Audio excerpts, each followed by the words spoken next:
नमस्कार। राज्य शिक्षा शोध एवं प्रशिक्षण परिषद पटना बिहार में आपका स्वागत है। बच्चों, आज हम नए पाठ के साथ कक्षा 6 के नए पाठ फूलों से जान पहचान को लेकर फिर एक बार आपके पास में आए हैं। आज हम लोग उस अध्याय में हैं जहां हम लोग फूलों के बारे में जानने जा रहे हैं। फूल तो हमने देखे हैं बहुत सारे पौधों में लगे हुए, कोई लाल, कोई सफ़ेद, कोई नीला, लेकिन उनके अंगों के बारे में आज हम लोग विशेषकर जानेंगे और फूल का आखिर पौधे में क्या कार्य है, क्या महत्व है, ये भी हम लोग समझेंगे। तो जो पौधों में फूल होते हैं, जैसे हमने पिछली कक्षाओं में पौधों के अंगों के बारे में पढ़ा था, तो वहाँ हमने पढ़ा था कि फूल भी पौधे का एक अंग होता है, लेकिन उसका विशेष क्या महत्व है आज इसको समझेंगे। तो पौधों के प्रजनन अंग का काम जो है वो फूलों का है। फूलों में ही पौधों के प्रजनन अंग पाए जाते हैं। ये कैसे होते हैं तो हम लोग अभी देखेंगे कि हमारे पास में एक फूल का चित्र बना हुआ है। इसके पहले विभिन्न अंगों को समझ लेंगे, फूलों के अंगों को। तो सबसे पहला अंग जो फूल का होता है, जब फूल कली रहता है, कली के रूप में रहता है, तो आप देखते हैं कि वो हरे पत्तों में बंद रहता है, हरे रंग के पत्तों में बंद रहता है। और उसी हरे रंग के पत्तों को हम लोग अंकुरी बोलते हैं और उसे कैलिक्स भी बोला जाता है। और जैसे ही वो कली खिलना शुरू होती है तो उसमें से रंगीन पत्ते निकलते हैं। किसी के लाल होते हैं, किसी के पीले होते हैं, किसी के सफ़ेद होते हैं। और आप वो जो रंगीन पत्ते होते हैं उसे हम लोग पंखुड़ी यानी कोरोला भी कहते हैं। और आपने तो अड़हुल का फूल बहुत ही आसानी से देखा है, सबके घरों में लगभग आसपास में हमारे अड़हुल के फूल पाए जाते हैं। अड़हुल के फूल के बीच में इस तरह की एक संरचना देखने को मिलती है। आप सभी देखेंगे, आप सभी अपने अपने जो आप कल फूल लेके आए थे उसमें भी आपने देखा था कि फूल का जो इस तरह का जो ऊपर का हिस्सा होता है, अगर इसको हम हाथ लगाते हैं तो ये पीला पीला हमारे हाथों में लग जाता है। जो पीला वाला हिस्सा होता है, अगर उसको पूरा हम निकाल के देखें तो एक पतली सी डंटी और उसके ऊपर कुछ गोल सा पीला सा लगा रहता है। इस हिस्से को हम लोग पुंकेसर यानी पौधों का जो प्रजनन अंग का मादा भाग होता है उसे पुंकेसर कहते हैं और इंग्लिश में इसको स्टैमन भी बोला जाता है। वहीं पर दूसरा जो उसके और आगे बढ़ते हैं और लाल रंग का जो बॉल जैसा छोटा छोटा कण लगा रहता है, उस हिस्से को हम लोग स्त्री केसर बोलते हैं। तो ये हर पौधों में अलग अलग संख्या में पाई जाती है। जैसे कि मैंने यहाँ पर एक अड़हुल के फूल का नमूना बनाया हुआ है, आपके सामने एक डिज़ाइन फिगर बनाया है। तो इसमें हम लोग देख सकते हैं कि इसके जो स्त्री केसर होते हैं उसी के साथ उसी टहनी, उसी डंडी में इसका जो है पुंकेसर भी लगा हुआ रहता है। अब पुंकेसर और स्त्री केसर को अगर हम विस्तृत रूप से जानेंगे तो ये कुछ ऐसे पौधे होते हैं जिनमें यह दो अलग अलग फूलों में पाए जाते हैं। किसी में स्त्री केसर है, किसी में पुंकेसर है। तो जब अकेले प्रजनन अंग को लेकर के फूल हैं तो उस फूल को हम लोग एक लिंगीय फूल बोलते हैं। लेकिन अड़हुल के फूल के जैसे जो अन्य फूल है जिसमें स्त्री और नर और मादा दोनों पुंकेसर और स्त्री केसर एक ही फूल में पाए जाते हैं, ऐसे फूल को हम लोग द्विलिंगीय फूल कहते हैं। अब फूल के जो विभिन्न अंग हैं जैसे अंकुरी, पंखुड़ी, स्त्री केसर और पुंकेसर, तो इसमें महत्वपूर्ण कौन है हमारे लिए? स्त्री केसर और पुंकेसर, क्योंकि हम लोग प्रजनन अंग की बात कर रहे हैं। तो अब हम लोग विस्तृत रूप से पुंकेसर को अगर देखें तो पुंकेसर की संरचना कुछ इस तरह से दिखाई पड़ती है। उसके ऊपर में एक गोल सा आप देख रहे हैं अंग बना हुआ, ये रहा, और इसी के साथ एक पतली सी इसकी डंटी लगी हुई आती है जिसको हम लोग तंतु या फिलामेंट बोलते हैं और जिसमें पराग रहते हैं। पुंकेसर का काम क्या है? परागों को रखना। तो जिसमें पराग यानी पॉलन ग्रेन कहते हैं उसे हम लोग परागकोश या एंथर बोलते हैं। और पराग को पराग कण, पराग और इंग्लिश में पॉलन ग्रेन बोला जाता है। और इसी तरह से अगर हम लोग स्त्री केसर को देखें तो स्त्री केसर की संरचना और पुंकेसर की जो आपका है, दोनों की संरचना में बहुत अंतर होता है। स्त्री केसर के ऊपरी भाग को जो आप यहाँ भी देख सकते हैं, छोटे छोटे बॉल के जैसे जो आप देख रहे हैं, वो कुछ इस तरह से दिखाई पड़ता है। ये सब फूलों में विभिन्न अलग अलग फूलों में अलग अलग प्रकार के होते हैं। तो स्त्री केसर के सबसे ऊपरी हिस्से को हम लोग वर्तिकाग्र या स्टिग्मा बोलते हैं और उससे सटा हुआ जो नीचे की तरफ एक ट्यूब जैसी जो पतली डंटी आ रही होती है उसे वर्तिका या स्टाइल बोला जाता है। इसी के साथ नीचे आप यहाँ भी देख रहे हैं कि एक थोड़ा सा उभाल अंडे जैसा आकार है जिसको अंडाशय या ओवरी बोला जाता है। और ये जिस चीज़ पर टिका हुआ रहता है, जहाँ पर इसका स्थान रहता है, उसके नीचे ये जो आप देख रहे हैं ये वाला जो स्थान होता है, यही यहाँ पर हम दिखा रहे हैं दोनों तरफ, यहाँ भी आप आसानी से देख सक रहे हैं और यहाँ भी देख सक रहे हैं। इस स्थान को पुष्पासन या थालामस कहा जाता है। अब स्त्री केसर में जो ओवरी होता है, इसी में उसके बीजों का निर्माण होता है, यानी अंडों का निर्माण होता है, जिसे हम लोग ओव्यूल बोलते हैं। और वो आप इसमें आसानी से यहाँ देख सकते हैं।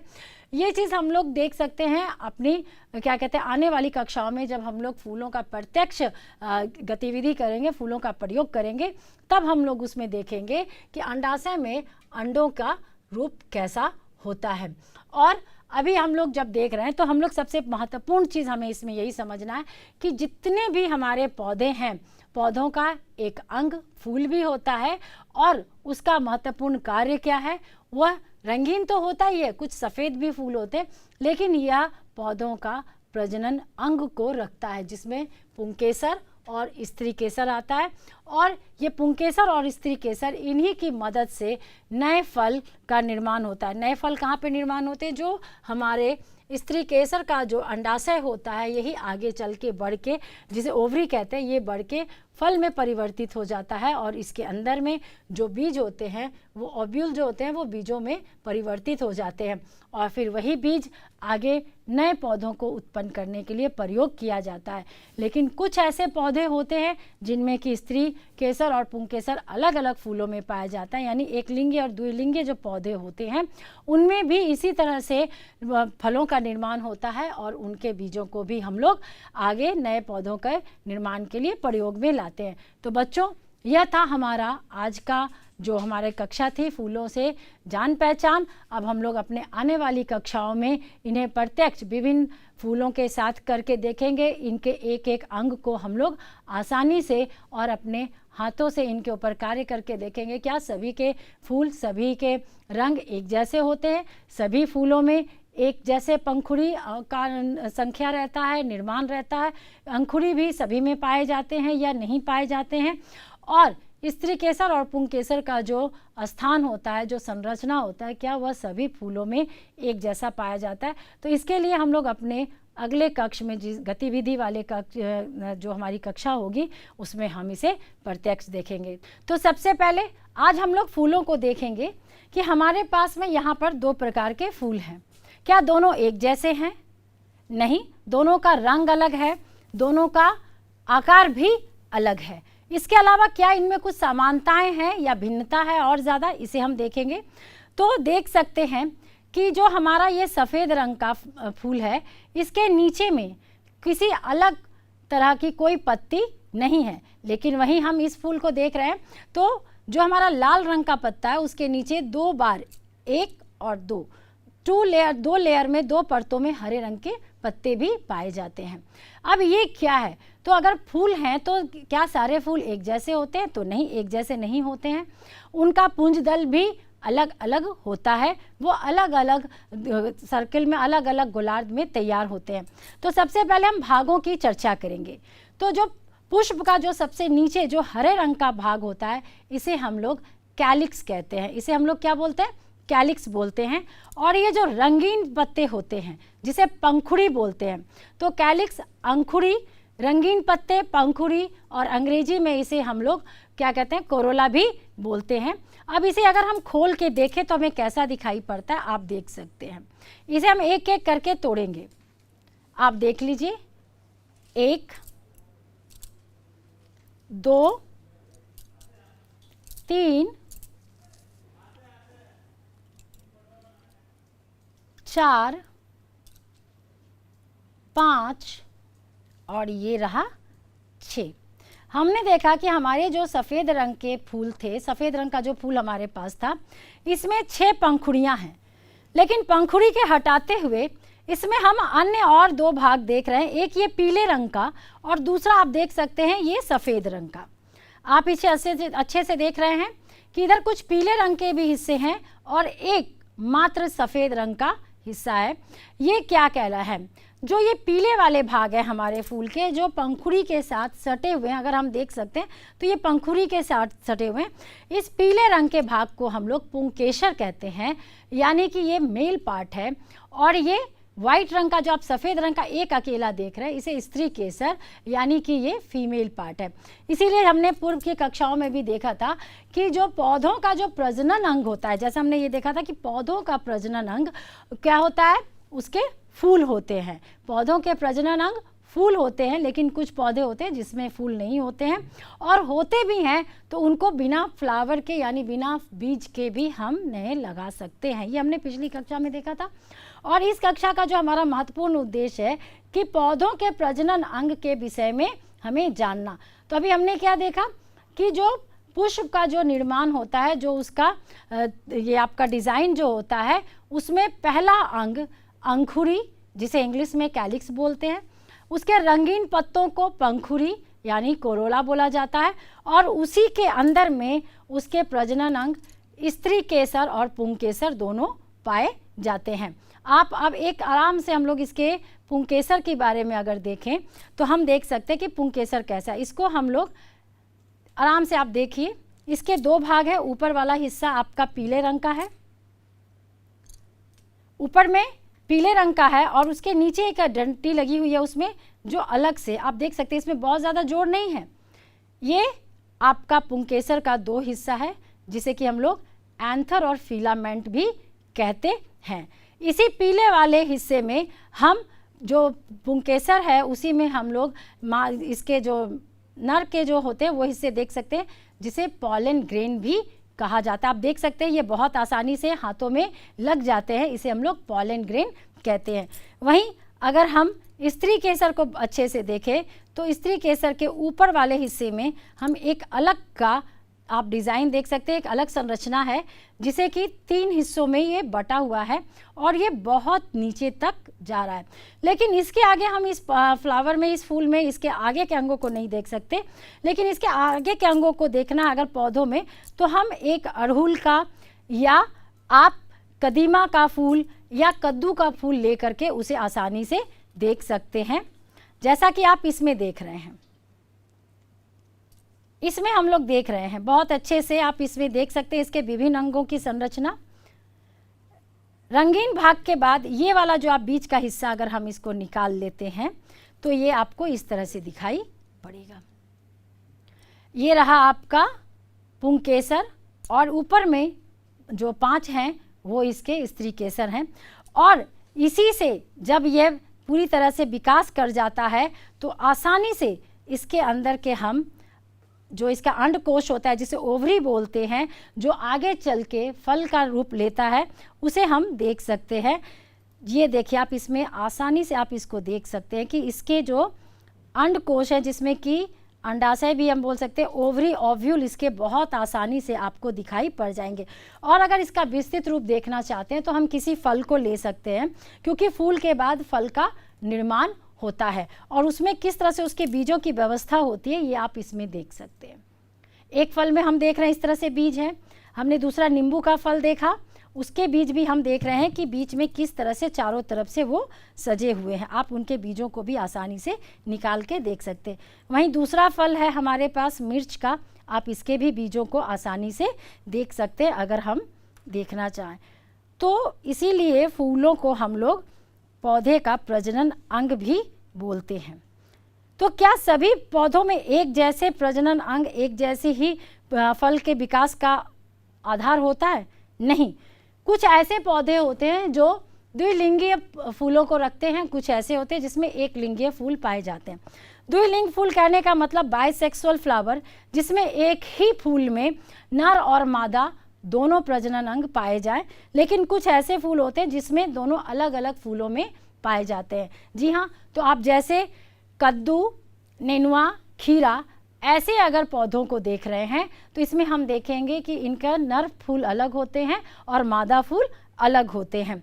और इनके बाद जब फूलों के निर्माण बाद जब पौधों में फलों का निर्माण होता है तब हम उनके बीजों को आसानी से देख सकते हैं। तो हम लोगों ने पिछली कक्षाओं में भी देखा था कि बीजों का क्या महत्व है। जी हाँ, बीजों का महत्व ये है कि इससे नए पौधों को उत्पन्न किया जाता है। लेकिन ये क्या नए पौधों को लगाने के लिए हमेशा मानव की ही आवश्यकता पड़ती है?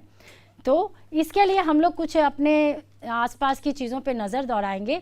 हमारे छतों पे कुछ पौधे उगाते हैं, कुछ पौधे रोड के किनारे में भी उगाते हैं, कुछ पौधे अपने ही पौधे के नीचे में नए पौधे उगाते हैं और कुछ खेतों में लगाए जाते हैं। तो इन्हें कौन लगाता है, ये कैसे चले आते हैं, कैसे उग जाते हैं? तो इसके लिए हम ये जानेंगे कि बीजों का एक स्थान से दूसरे स्थान पर कैसे गमन होता है। तो बीजों को एक स्थान से दूसरे स्थान पर ले जाने के लिए जो प्रक्रिया है उसे डिस्पर्सल ऑफ सीड हम लोग कहते हैं, यानी बीजों का स्थानांतरण। इसमें हवा, पानी और मनुष्य और जीव जंतु कार्य करते हैं। जैसे आपने मधुमक्खी को देखा होगा, मधुमक्खी क्या करती है, एक फूल से दूसरे फूल पे जाती है, जिससे कि उनका फर्टिलाइजेशन हो जाता है और नए फल तैयार होते हैं। फिर उसी फल को दूसरे पक्षी खाते हैं और वो जहाँ तहाँ अपना बिट करते हैं, तो उससे वहाँ पर नए पौधे उत्पन्न हो जाते हैं। बारिश में अधिक पानी में वह पौधे पानी की मदद से बीज गिरते हैं और पानी उनसे बहाकर एक स्थान से दूसरे स्थान पर ले जाती है। फिर हम लोग क्या देखते हैं कि वही पौधे जब बहुत तेज़ हवा चलती है तो उस हवा में जो बीज फल सूख जाते हैं वो फूट के गिर जाते हैं और बीज उनके हवा की मदद से उड़ करके एक स्थान से दूसरे स्थान पे चले जाते हैं। तो बीजों को एक स्थान से दूसरे स्थान पे ले जाने के लिए हम पानी, हवा और जीव जंतु भी सहायक होते हैं।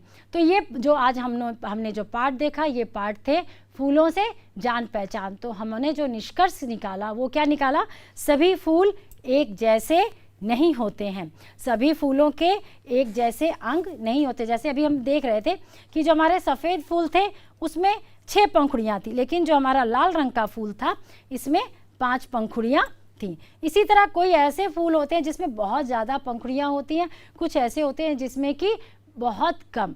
कुछ ऐसे भी पौधे होते हैं जिसके फूल हमें स्पष्ट दिखाई नहीं पड़ते। उसी तरह इनके जो फल का निर्माण होते हैं, सभी पौधों में फल का निर्माण नहीं होता है। जैसे बच्चा आप लोगों ने देखा होगा बच्चों कि अड़हुल के पौधे में कभी फल नहीं लगता है, और इसके लिए नए पौधे हम लोग किस विधि से लगाते हैं, इसकी टहनियाँ काट करके नए पौधों का निर्माण करते हैं। लेकिन वहीं जैसे खीरा है, नींबू है, इनके बीज लगाए जाते हैं। लेकिन अब एक सवाल सबसे महत्वपूर्ण है, आलू क्या है? क्योंकि हमने पिछली कक्षाओं पे भी इस पे चर्चा की थी कि आलू फल है, जड़ है या तना है। तो हमने देखा था कि आलू खुद एक तना है और आलू को लगा देने से भी नए पौधों की उत्पत्ति होती है। आलू के पौधे जब भी तैयार किए जाते हैं तो पुराना आलू लगा करके ही किया जाता है।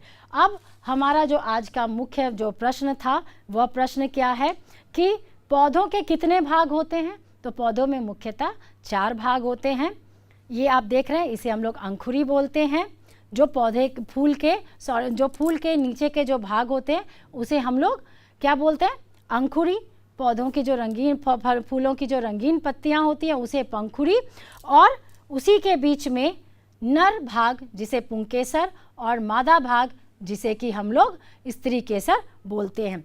और जब अभी हम लोग पौधों की बात कर रहे थे, पौधों के विभिन्न अंग, तो यहाँ पर हम पौधों को विभिन्न अंगों को एक साथ देख सकते हैं, जड़, तना, पत्ता, फूल और फिर ये फल।